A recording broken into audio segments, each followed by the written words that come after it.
Oh, is this like?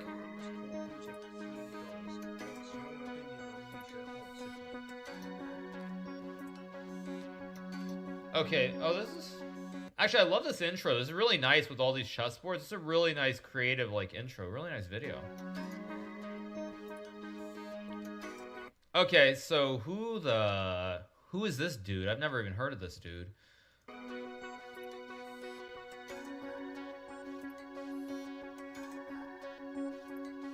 Oh, is this who the Petrov is named after? But it's spelled Petrov. It's Petroff. It's not spelled Petrov. Oh, is the opening named after this dude? I actually didn't know that. Okay. It's named after him? Okay. What a papega. I don't even know the history of chess. Okay. Okay.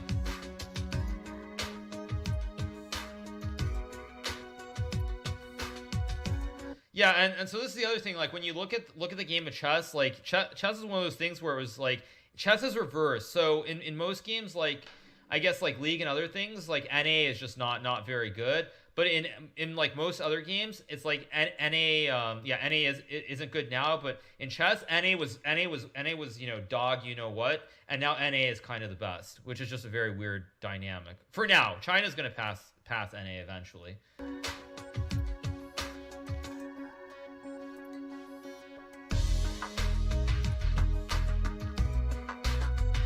Okay.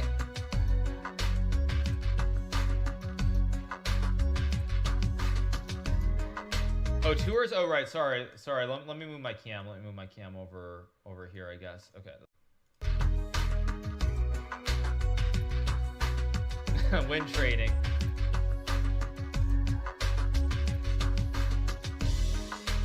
Oh, Staunton, very good chess player, by the way. Okay, this guy I've heard of, but I don't remember who he was. This Vonder Lassa. I've seen the name, but I don't really know much about him. And finally, NA. This guy was a boss. Probably the greatest chess player, one of the greatest chess players in history, Paul Morphy, first American world champion, basically.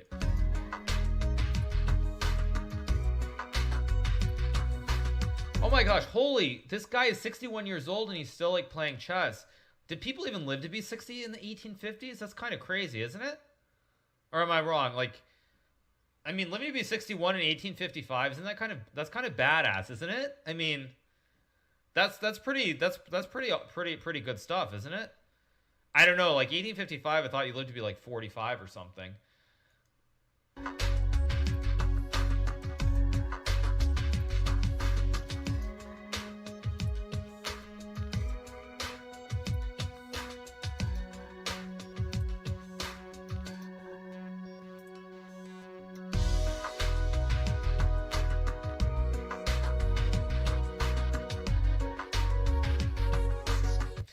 And yeah, now comes Wilhelm Stein. It's the first official one. Oh, he died. I didn't see him. How old? He was 69. Oh, you guys are trolling. Okay, you're trolling. Okay, trolling. Yeah, but he probably did die. Yeah.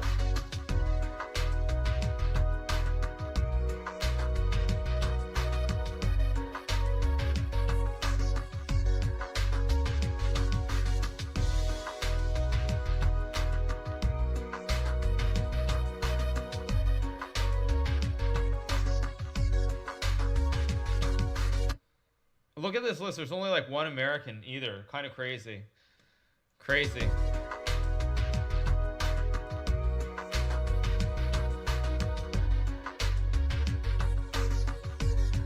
Okay, and here come the Germans. Look at this. Oh, nice.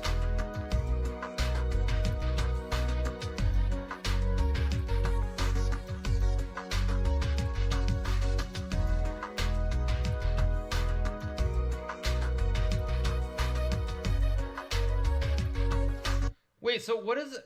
Does anybody here like do stats? Because like when you see Lasker, you see this peak up here, like where like what, like 1897 or something, and then it just everyone starts trending down. Is that like everyone's playing worse, or what's going on?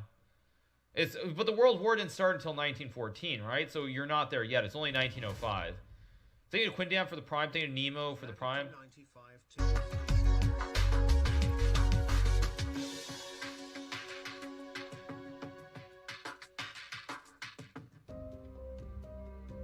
Thank you, Discord Future, for the Prime.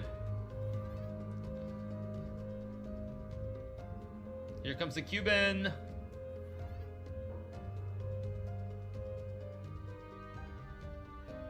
Oh, did the music change? The music just changed, didn't it? With like World War One, the music just completely changed there. It went from like it went from upbeat to really dramatic.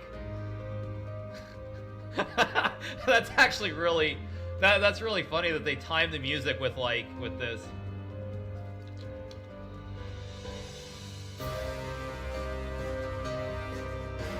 And now you hear the imperialist Russian music because Alekhine became the best player.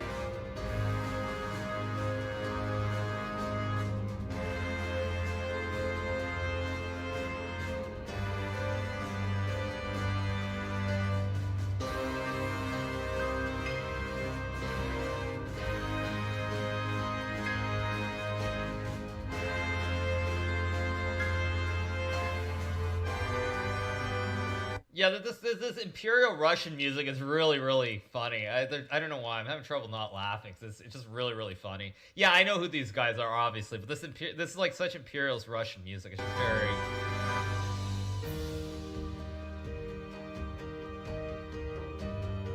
Okay, so post-World War II, you see this guy's still the best bot, Vinnick.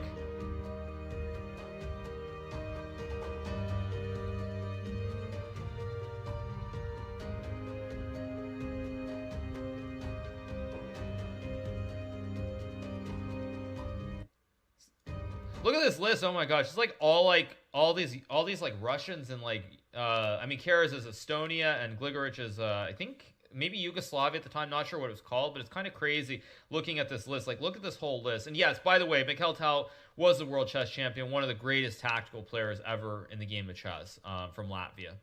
The magician from Riga, as he was called. Actually, fun fact, chat. So when I was in Riga, I think I was in Riga. Maybe it was June of 2019. I actually went by the house where he lived. There's a plaque and there's a plaque stating that that's the house where he lived. So I did go by and see the house where he lived in Riga.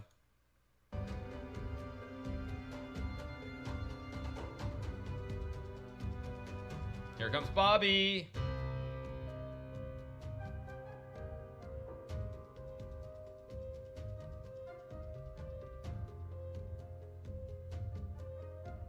Did I meet any of these people IRL? No, I did not meet any of these guys yet. I'll tell you. Actually, I have met Spassky, by the way. I have met Spassky. I saw Korchnoi at tournaments, but I never spoke to Korchnoi. Those are the only guys on the list of people who I actually who I've met Spassky, and I've played in tournaments where Korchnoi was playing. I think I spoke to him actually in London on one occasion, very briefly. He was already quite old, obviously, but I spoke to him briefly. So yeah, these are the only two guys here that I actually that I ever like have met in person. Whoops. Let's keep going.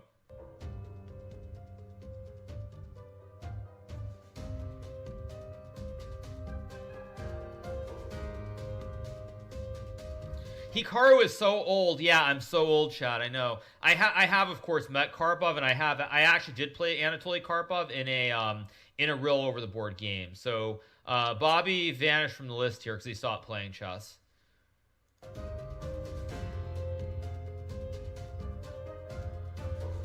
Oh look, Gary shows up on the list now. Of course, I know Gary quite well. Did I win or lose? Record? I only played Anatoly Karpov one time in an actual ranked classical slow chess game. I beat him, but very, very strong chess player. He was already, he was just playing more for fun. I will say, when you look at this list, though, of the people who played, you'll see that in the olden times, a lot of these guys, they just kept playing. Like, regardless of how old they were, they just kept playing because they loved the game.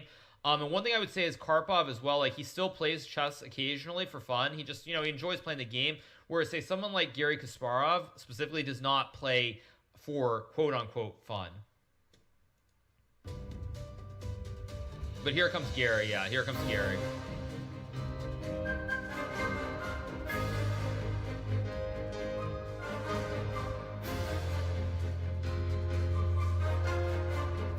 Yeah, now already you look at this list of the players. Actually, on this list, how many of these people have I actually played? So I've obviously played Gary. I've played Anatoly. I've played Ivanchuk. I've played Gelfand. I never played Salov. I saw him at a tournament in New York in '95. I've played Jan Timman. I have spoken to Gurevich. I don't think I ever played him. I played against Leonid Udasin. I played against Alexander Belyavsky. I played against Jan Elvis. So most of these guys on this list I've already played against. What year is this? Is 1990. So, wow. So if you look at the top 10 players from 1990 on this list, I've played against 8 of the 10 people who were in the top 10 in the world in 1990. That's insane. That's crazy. I'm old. I know. I'm so old. I'm so old.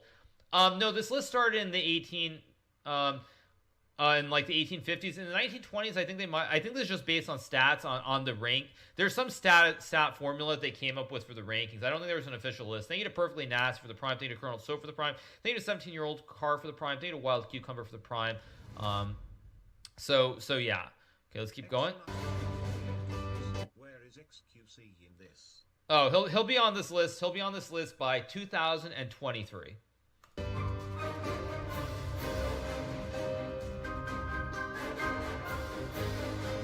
Okay, so let's see. This is 95, and in 1995, actually, yeah, like literally only this one guy, Valery Salov, on the top 10. He's the only guy that I haven't played against. Everybody else on this list by 95, I've played against. I played against Kamsky, played against Kramnik, Ivanchuk, Anand, Karpov, Kasparov, Galfan, Dreev, Shirov. So except for this one guy already, so pretty much everybody here.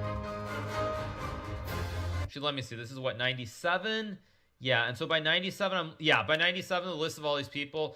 How many have I beaten? So I've beaten Gadakamsky, I've beaten Alexei Shirov, I've beaten Boris Galfand, I beat Evgeny Barev in a match. I've beaten Topalov, I've beaten Karpov, I've beaten Ivanchuk, I've beaten Kramnik, I've beaten Anand, and Gary I never played a classical chess game against. So I mean that's just separate. But yeah, 9 of the 10 people I have played against and I've scored victories against. So yeah, but that's not a flex. It's just, I mean, I've played many of these guys many times, and also I didn't play them in 97 when they were necessarily at their peak. I played them, of course, much later. Because in 1997, I was 10 years old. Like, I was not that good at chess in 97. I was only 2,200.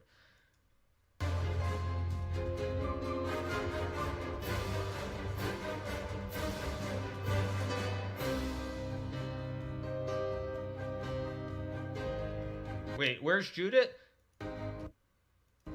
So actually, this is very quickly, I will point out one thing in 2005, so I'm looking at this very closely now, is that one thing that's worth noting is you'll see in the 8th place is Judith Polgar. She was the number 8th ranked player in the world, the only female player ever to be in the top 10 at chess.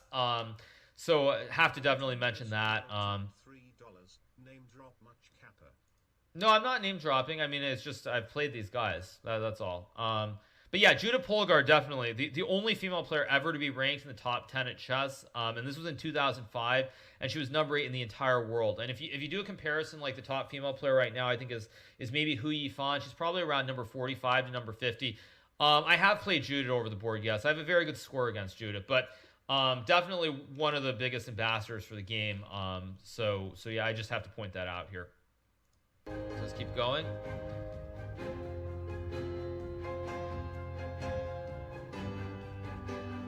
Oh, I'm going to appear on this list at some point too, right? Wait, when do I appear? Ah, there I am. I appear right there in 2011. Okay, let me go back. Where do I first appear?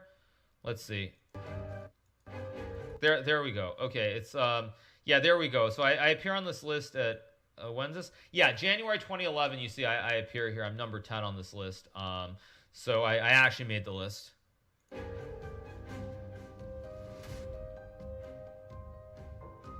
man's caught him $5.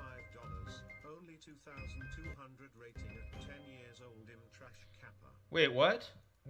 I hit number 2. Why doesn't it show me number 2? Wait, one second. Let me do this like slowly.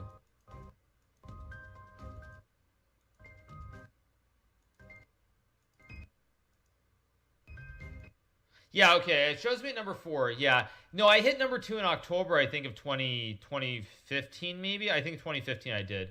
But anyway, as you see, like at the end, I guess it's only through 2016, or does it keep going? No, that's where it stops, right? So it stops here. So this is March 2016. So Kramnik was 2nd, Geary was 3rd, I was 4th, Fabiano was 5th. Most of these names, of course, are still pretty close. It showed it just went back fast. Yeah. But anyway, so yeah, this is a good one. Only 4th. Yeah, it's fine. But yeah, so that's the list of like the top chess players over time. You see the rankings actually. Let me go back a little bit. See, so Gary Kasparov, where was the first guy to break 2,800 by the stats? I think it was Kasparov, right? Somewhere back here. Wait, no, who's this dude? Okay, so Karpov basically. Wait, who's the green dude? The green dude is who's this green dude that goes really high? This is Anatoly Karpov or not?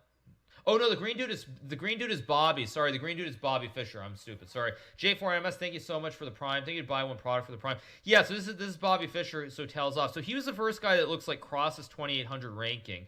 But the reason I'm going back in the video is just because I'm trying to compare it to the computer one, since I watched the computer one, to see. It's like he breaks his 2,800, and then both Karpov and Korchnoi are kind of over it.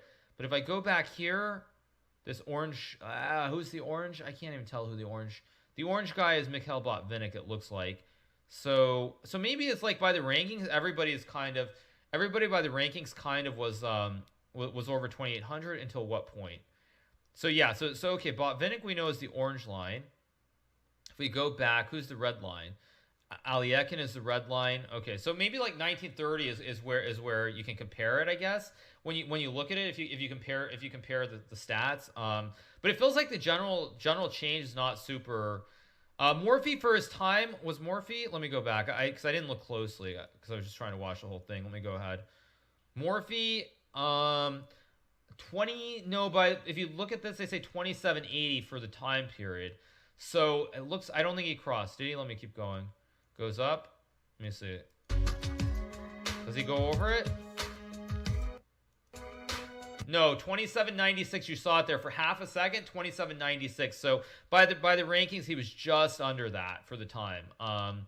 But very, very close. So like, yeah. But considering the time though, look at the gap. So he's up here. Next guy is like more than this guy. The green line is. I don't even know who the green line is, but it's very short. Like it's very far. Like that's how you grade the world champions, by the curve of how far ahead. $3. I am super curious about Judith. Is she sweet or just a no-nonsense pro? I mean, everybody. I mean, we're all very cordial with each other. She's a very nice. She's very nice. She's a very nice person, and I always have had great interactions with her. So yeah, I know you're looking for something else, but yeah, she's a great ambassador for the game. She's doing so much stuff for chess now, and like I've said, like just one of the best chess players in the world. All right, yeah, okay, chat, laugh it up, laugh it up, laugh it up, just laugh it up, dude. Come on, let's be serious here. But yeah, so I guess the rankings, you don't really see a huge differential. Like it's like you see here, there's a big gap. There's not. It's always pretty tight. The gap is like within like 50 ranking points. Like even here, look at this gap here. It's like so tight. And then it's only with Bobby Fischer that you see the big gap, and then of course Gary Kasparov with the big gap as well. So it's like, yeah, it's just an interesting one. Asking Twitch to be serious, yeah, it's but yeah, Fischer just like amazing, and then of course Kasparov. Carlsen of course is quite a bit better, but again you see the gap, the differential is he's better, but it's still a pretty tight range. You're talking give or take plus minus 50 points roughly.